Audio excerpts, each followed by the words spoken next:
BNP সরকার হাল ছেড়ে দিচ্ছে, সবকিছু এলোমেলো।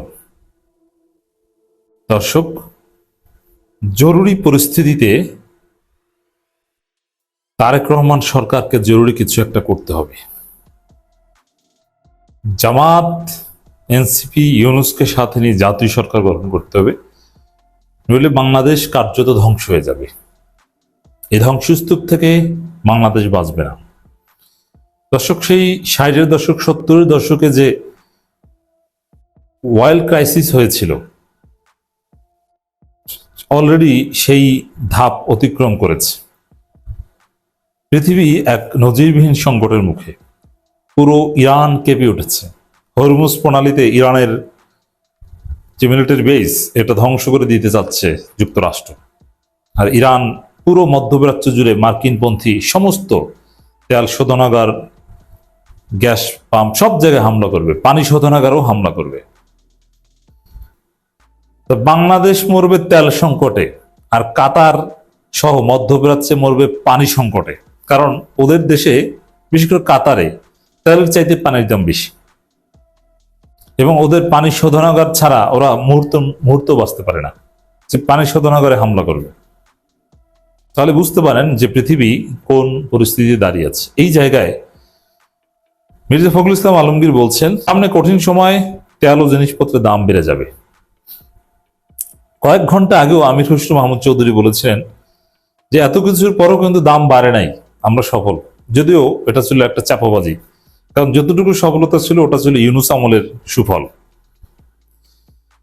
দাম বাড়বে না, আমরা আছি, পথ হারাবে না, বাংলাদেশ ফার্স্ট, অনেক কিছুই বলে আসছি এতদিন। কিন্তু এখন হাল ছেড়ে দিলেন। এখন মির্জা ফখরুল হতাশার বাণী আনুষ্ঠানিকভাবে বলে দিলেন যে সামনে কঠিন সময়ে তেল ও জিনিসপত্রের দাম বেড়ে যাবে। বিএনপির কপাল খারাপ, ক্ষমতায় আসলে একবারও সফল হতে পারে না। কেন? বিশ্ব ক্রাইসিস বেঁচে যায়। এখন যে পরিস্থিতি হয়েছে, এটা সামাল দেওয়ার মতো কোনো সক্ষমতা বিএনপি সরকারের নেই।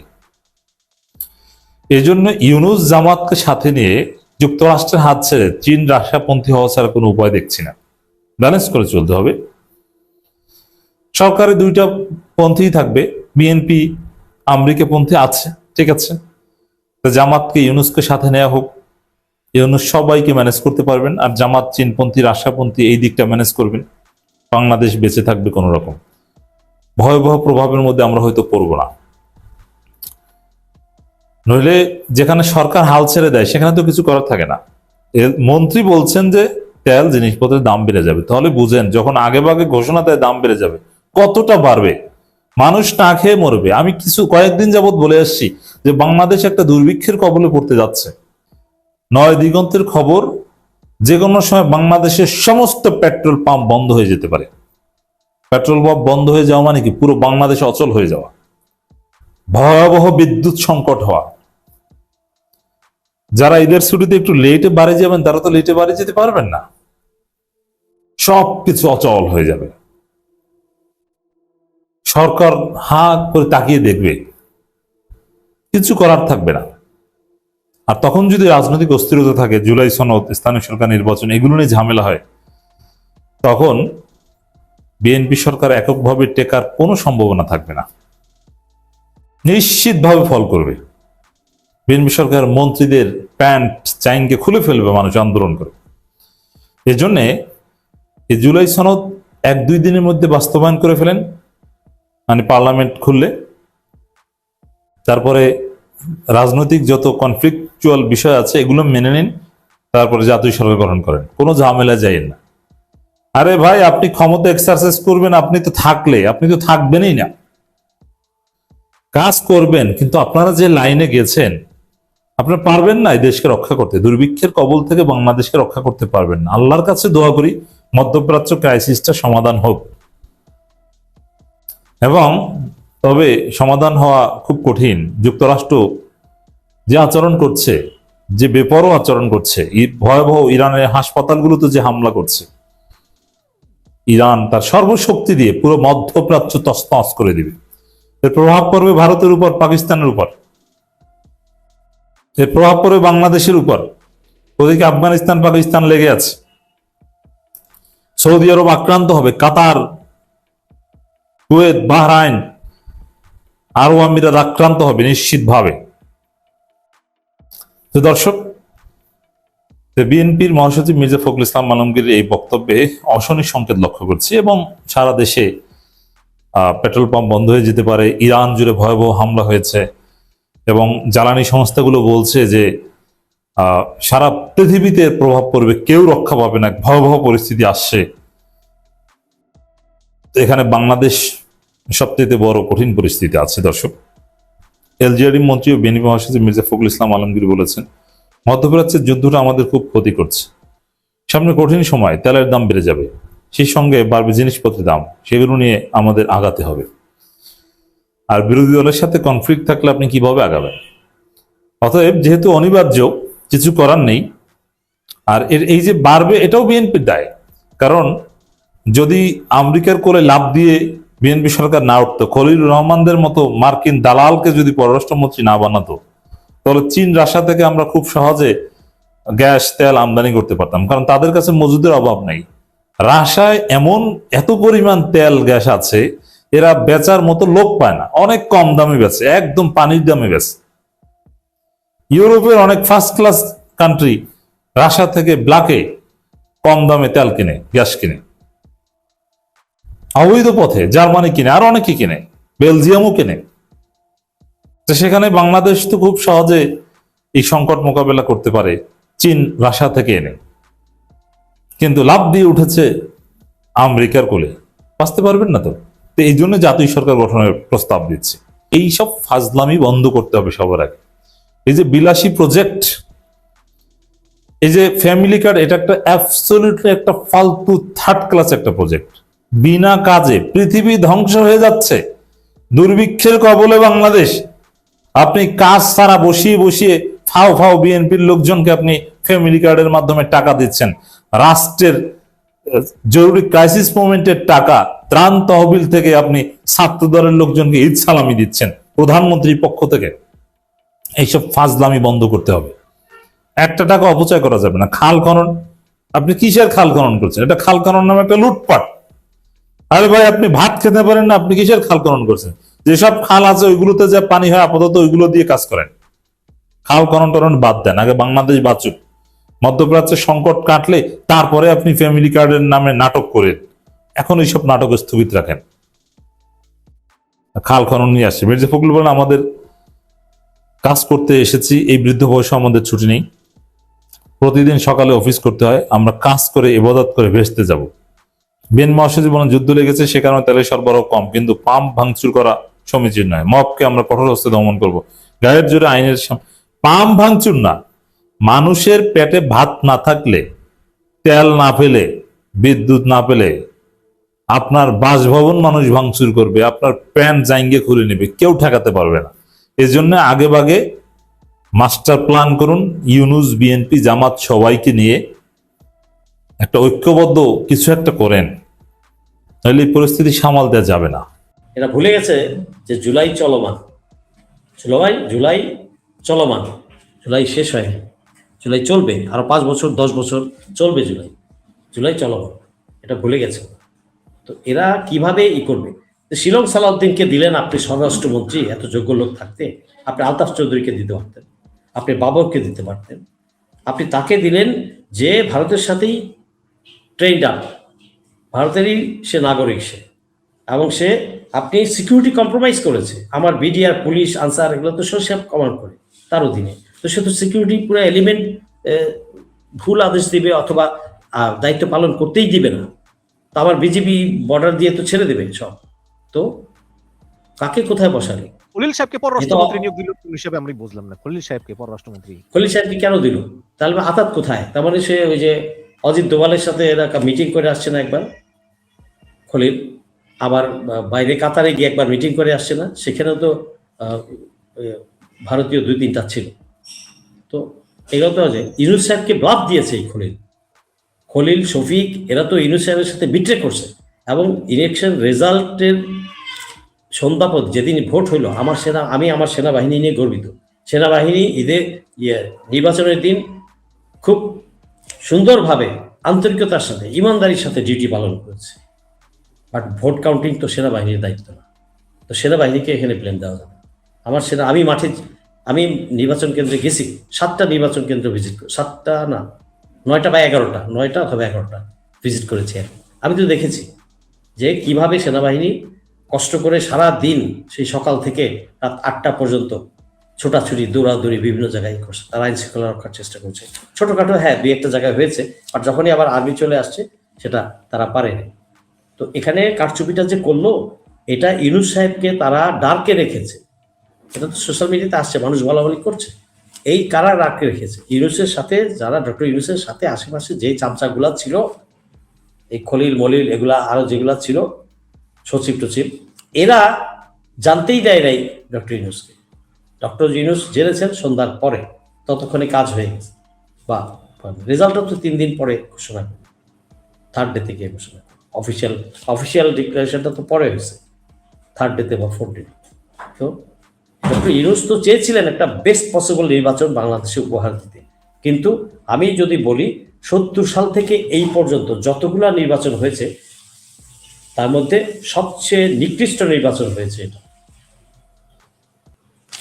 রেজাল্ট দিয়ে তো কথা, নির্বাচন অনুষ্ঠানটা সুন্দরভাবে হয়েছে, বাট আলটিমেটলি ফাইনাল রেজাল্টটা কি হয়েছে? টোটাল ডাকাতি হয়েছে, টোটাল। হয়তো 10টা সিট কম বেশি করতো সেটা একটা কথা, পুরা জিনিসটাই উল্টায় গেছে। বিএনপি পাইতো 70 থেকে অ্যারাউন্ড 70 প্লাস মাইনাস, সেখানে জামাতকে করে দিয়েছে, জামাতের সিটকে 70 ঘরে নিয়ে গেছে, আর পুরাটা উল্টায় দিয়েছে। What nonsense! জাতির সাথে এই যে জাতির হক মাইরা খাইলো, জাতির সাথে বেইমানি করলো, জনগণের সাথে বেইমানি করলো, আর এখন আবার নতুন করে বেইমানি শুরু করছে এই ভোটকে। ফাইন, ঠিক আছে, গদিতে বসছো, এখন জুলাই বাস্তবায়ন করো। আর জুলাই বাস্তবায়ন করতে তোমার এত ঘড়ি বসে কেন? এত সংবিধান আবার কি? সংবিধান মানুষের জন্য। সংবিধান মানলে তো নির্বাচন হবে 2029 সালে। নির্বাচন হইতো না, ম্যাডাম খালেদা জিয়ার জানাজা হইতো না, তারেক রহমান দেশে আসতে পারতো না, কত কিছুই তো হতো না।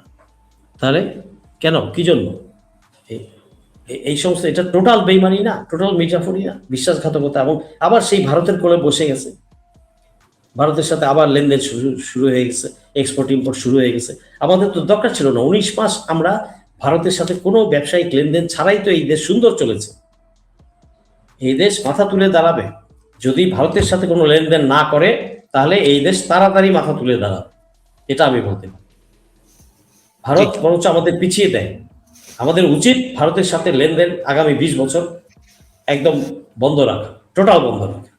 অন্য দেশ থেকে সস্তায় জিনিস পাওয়া যায়, সেটা না এনে আমাদের ব্যবসায়ীগুলো তো চোর, এই অলিগারগুলো তো একটা চোর, খুব নিচু স্তর থেকে এগুলো উঠে আসছে। তো আপনি দেখেন ব্যবসায়িকগুলোর ইতিহাস যদি বলতে চাই, এখন ওই ব্যক্তিগত চরিত্র নিয়ে টানাটানি করতে হবে।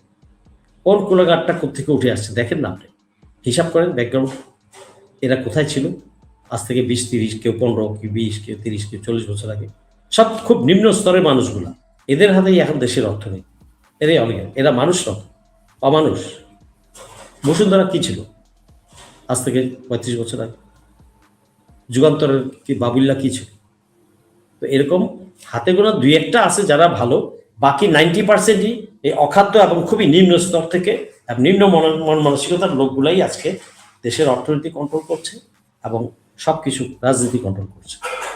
আর সাথে যোগাযোগ দিয়েছে এই যে চাকর বাকর টাইপ কিছু আমলা কামলা যেগুলো আছে, এরা আর মাস্টারম্যানগুলা, এই চক্রটা মিলেই দেশটাকে খাচ্ছে লুটে ফুটে। এবং জনগণকে আবার জেগে উঠতে হবে, জুলাই যুদ্ধ থেকে আবার জেগে উঠতে হবে, এছাড়া উপায় নেই। ভারতীয় আধিপত্যবাদ যেটা আবার পুনরায় চাপানো শুরু করেছে বিএনপি, এটাকে চিরতরে বন্ধ করে দিতে, শেষ করে দিতে হবে। এবং এটা আমাদেরই দায়িত্ব। পলিটিক্যাল দলগুলা কিছুই করবে না, তারা এই আবার কি বললে ভাসুর কি মাইন্ড করবে, আবার বিরোধী দল যারা এখন আছে তারা না পশ্চিমারা কি বলবে, আমাদেরকে ট্যাগ দিবে, এত হইলে তো ছেড়ে দেন, রাজনীতি ছেড়ে দেন, জনগণের হাতে ছেড়ে দেন, জনগণ ডিসাইড করবে। আপনারা সংসদে বসবেন, বিরোধী দল হবেন, রোল প্লে করবেন না ঠিক মতো, আপনারা নির্যাতিত হন নাই 16 বছর, সেই দিনগুলো ভুলে গেছেন? তাহলে কেন মেরুদণ্ড সোজা করে দাঁড়াবেন না? কেন এই ভুল পথে যে সরকার চলছে সেই সবকে সংশোধন করবেন না, অথবা একে স্টপ করাবেন না আপনারা টোটালি? আর নির্বাচনকে চ্যালেঞ্জ করা নেই কেন? তাহলে তো চ্যালেঞ্জ করা উচিত ছিল। এখনো তো টাইম আছে, এখনো টাইম আছে। ঢাকা 8 আসনে চ্যালেঞ্জ করতে বলেন না, ঢাকা 17 তো চ্যালেঞ্জ করতে বলেন না। আমি শিওর এই বিএনপির 2জন রেজাল্ট পাল্টাই যাবে। পেকুয়াতে কয় হাজার ভোট পাইছে এই স্বরাষ্ট্র মন্ত্রী শীর্ষা সালাউদ্দিন কয় হাজার ভোট পাইছে? খোঁজ নিয়ে দেখেন, আপনি আপনার সোর্সে খোঁজ নিয়ে দেখেন কয়েক হাজার ভোট পাইছে। ওখানে পুরা ভোটটা জামাতের ক্যান্ডিডেট পাইছে। লোকালদের সাথে কথা বলেন, তাইলে বুঝতে পারেন। আপনি হেমায়েত ভাই, আপনি নিজে কথা বলেই বুঝতে পারেন। আমার কথা বিশ্বাস করতে হবে না আপনাকে। আপনি নিজে, আমি তো খোঁজ খবর রাখি, আর আপনি নিজেই আমার কথাটা ভেরিফাই করে দেখেন যে আমি ভুল বললাম নাকি বললাম। যান স্বরাষ্ট্রমন্ত্রীর আসনে খোঁজ দেন, সে কয় হাজার ভোট পাইছে। এরকম সবগুলাই অপরাধ। একমাত্র আমি বলতে পারি পরিষ্কারভাবে জিতে আসার মতো যোগ্য 2জন, একটা হচ্ছে বাবর, একটা হচ্ছে Altaf Chowdhury, air vice marshal Altaf Chowdhury. এই 2জনের ব্যাপারে আমি প্রতিটা নিম্ন স্তরের জনগণ, ওই 2 জেলার জনগণ, ওই আসনের জনগণের কাছে আমি জিজ্ঞেস করেছি কিরে খবর কি, বলে না উনি আমাদের সর্বশ্রেষ্ঠ যোগ্য ব্যক্তি। এবং তাই হয়েছে, তারা আসছে, তারা যোগ্য হয়ে নির্বাচিত হয়ে আসছে। অথচ এই 2টা লোককে কাজে লাগানো হয়নি, ভেটারান 2টা লোক, এদেরকে কাজে লাগানো হয়নি। কারণ ভারতের আশীর্বাদ নাই তো, ভারতের আশীর্বাদ নাই। ভারত নো করে দিছে না, এদেরকে দিবা না। দেখেন এদেরকে অনুমতি দেয় না। হাফিজ সাহেবকে দিছে, হাফিজ সাহেব তো দোনমনো, হাফিজ সাহেব তো বিএনপি থেকে সংস্কার পার্টিতে ছিল 111 ওই চিকিৎসার নাম করে ও হ্যাঁ, ভারতে যেত হ্যাঁ। মাঝে মধ্যে। হ্যাঁ, তারপরে আবার এই বিএনপি ভাঙতে ভাঙতে ভাঙতে এই যে ইলেকশনের 24-এ নাকি 2-3 উনি বছর আগে, 24-এ নাকি উনি দল টল পুরো গোছায় ফেলাইছিল 24-এর হ্যাঁ উনি গুছায় ফেলাইছিল, আমি জানি তো, গুছায় ফেলাইছিল। তারপরে আবার যাদের দিয়ে কাজ করাচ্ছিল তাদের সাথে বেইমানি করলো এই হাফিজ সাহেব। এই হাফিজ সাহেব ব্যারিস্টার সারওয়ারকে জিজ্ঞেস করেন, বলে দিবে তো। না না আমাকেও আমাদের টানতে দলে চাইছিল, আমাকে ওই দলে টানতে চাইছিল, আমি যাইনি তো। আমি ছিল, আমি কোনো রাজনীতি করবো না। তাহলে তো এই হচ্ছে আমাদের বুড়া খাটাসদের চরিত্র, পোল্ট্রিবাজ। এর আগে তো 2জন পোল্ট্রি মারলেন, 2জন মুক্তিযোদ্ধা সাহেব, এই যে আমার প্রিয় জেনারেল সৈয়দ মোহাম্মদ ইব্রাহিম আর কি আরেকটা হচ্ছে সাজানোমার। হ্যাঁ, সাজানো। এরা এই যে পোল্ট্রিবাজ, এদের মানে কত লোভ, কত, আমি এটাই বুঝি না। নীতি আদর্শ বলতে এদের কিছু নাই। আর এরা ফুটায় মুক্তিযোদ্ধা, মুক্তিযোদ্ধাদেরকে মান সম্মান তো ডুবাইছে এরাই। এই দেখেন হাফিজ সাহেব মুক্তিযোদ্ধা, তো কোথায় ওনার দেশপ্রেম বলেন? ওনার গদি প্রেম আছে, দেশপ্রেম নাই। ওই সময় ছিল যখন যৌবনে ছিল, উনি কলুষিত হয়নি। এখন তো কলুষিত হইতে হইতে হইতে হইতে বুড়া নারিকেল পাইকা বুড়া হয়ে গেছে। এখন তো আর ওনাদের ইয়ে নাই। দেখেন অবস্থা, দেখেন দেশে। অতএব এই জাতিকে চিন্তা করতে হবে, আপামর জনসাধারণকে চিন্তা করতে হবে। দেশটা কারো বাপের সম্পত্তি না, কোনো নেতা নেত্রীর পৈতৃক সম্পত্তি না। দেশটা আমাদের, আমরাই দেশ চালাবো, আমাদের দেশ আমরাই সঠিক পথে নিয়ে যাব। এবং ভারতীয় আধিপত্যবাদ আমরা পুনরায় ভেঙে দেবো এবং চিরতরে ভেঙে দেব। এবং এই দেশে যারা দালাল আছে, ভারতের দালাল, সেবাদাস, বুড়া খাটাস, এই সবগুলাকে বঙ্গোপসাগরে নিয়ে ফেলাইতে হবে। এছাড়া কোনো ইয়ে নাই, উপায় নেই। আমার কথাটা খারাপ লাগতে পারে, বাট বাস্তবে তাই হতে হবে। তা না হলে এই দেশ বারবার বারবার আঘাতপ্রাপ্ত হবে, বারবার ওই শিকলে বন্দী হবে, পরাধীনতার শিকলে। সেটা যতদিন আমরা না করতে পারবো ততদিন মুক্তি নাই। এটাই করতে হবে। আগামী ঢেউ যখন আসবে তখন এটাই করতে হবে। কাউকে ছাড় দিতে হবে, নিজের বাপ হলেও ছাড় দিতে নাই। তারা নির্বাসনে পাঠান, বাপ, চাচা, মামা, খালা, কোনো মাপ নাই। এই মাপ দিলে পুরা দেশ আবার হয়ে যাবে। অতএব আমি আহ্বান জানাবো তরুণ প্রজন্মকে, তোমরা আবার জেগে ওঠো। জনসাধারণ সবাইকে আমি আহ্বান জানাচ্ছি, যার যার অবস্থান থেকে অন্যায়ের প্রতিবাদ করেন, চাঁদাবাজ রুখে দিন, ভারতীয় দালালদেরকে রুখে দিন। আর বিজেপি এবং পুলিশকে বলবো, আনসারকে বলবো, এই শীর্ষা সালাউদ্দিনের কোনো অবৈধ আবেশ তোমরা ক্যারি আউট করবে না। যদি দেশের সন্তান হও করবে না, আর যদি ভারতের সন্তান হও তাহলে তোমরা করবে। যদি বাংলাদেশ তোমার মাতৃভূমি হয় তাহলে এই শীর্ষা সালাউদ্দিনদের কোনো আদেশই তোমরা পালন করবে। অবৈধ, তার কোন আদেশে বৈধ দিবে এটা জানা সবাই আমরা বুঝি। সে তো বৈধ কোনো আদেশ দিবেই না। সে তো 9 বছর ওই পারে থেকে ওই পারের ট্যাবলেট খায় আসছে। সে তো যত যা দিবে দেশের স্বার্থের এগেইনস্টেই দিবে। অতএব আমি সাবধান করছি আমার প্রতিটি বিজিবি সদস্যকে, সাবধান করছি প্রতিটি পুলিশ সদস্যকে, মিস্টার আইজিপি সাহেব আপনাকেও সাবধান করছি। আপনি জুলাই না হলে আপনি আজকে আইজিপি হতে পারতেন না। অতএব আপনি কোনো জুলাই যোদ্ধার সাথে, কোনো জুলাই স্পিরিটের সাথে যদি বিরুদ্ধে কাজ করেন তাহলে সেটা আপনি মীর জাফর বেঈমান বিশ্বাসঘাতক হয়ে যাবেন। সেই তকমাটা লাগার আগে আইজিপি সাহেব আপনি নিজেও সাবধান হয়ে যান। জি, ধন্যবাদ। লেফটেন্যান্ট কর্নেল ফেরদৌস আজিজ, আপনাকে অনেক অনেক ধন্যবাদ আপনার মূল্যবান বক্তব্য দেওয়ার জন্য।